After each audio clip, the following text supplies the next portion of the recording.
Не случайно се намираме на територията на Средно училище Свети Климент Охридски в закрития плувен басейн, защото именно тук реализирахме една от успешните си политики за съвместно партньорство между общината, спортен клуб Инвиктус и училището, който успешен партньорски модел доведе до създаването на една общинска програма "Започни да плуваш". В последните 2 години стотици деца се научиха да плуват и преминаха през тази програма. Другата успешна политика беше въведеното обединено хранене за децата от детските градини до 7 години от кухня майка. Това е един успешен модел, в който здравословното приготвяне на храната доведе от една страна до финансови икономии, но от друга страна до подобряване здравословното състояние на децата.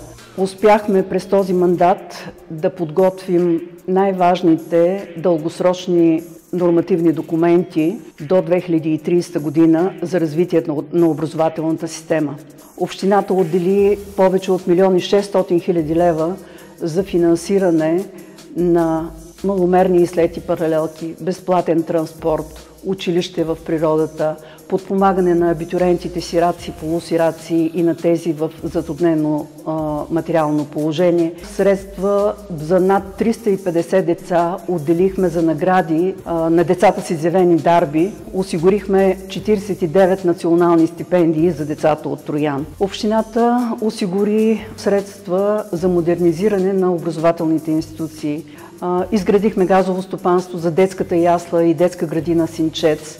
Подобрихме базата на здравните кабинети и в детските градини, и в училищата. Осигурихме средства за ресурсните кабинети, за обогатяване на цялостната материална база на образователните институции.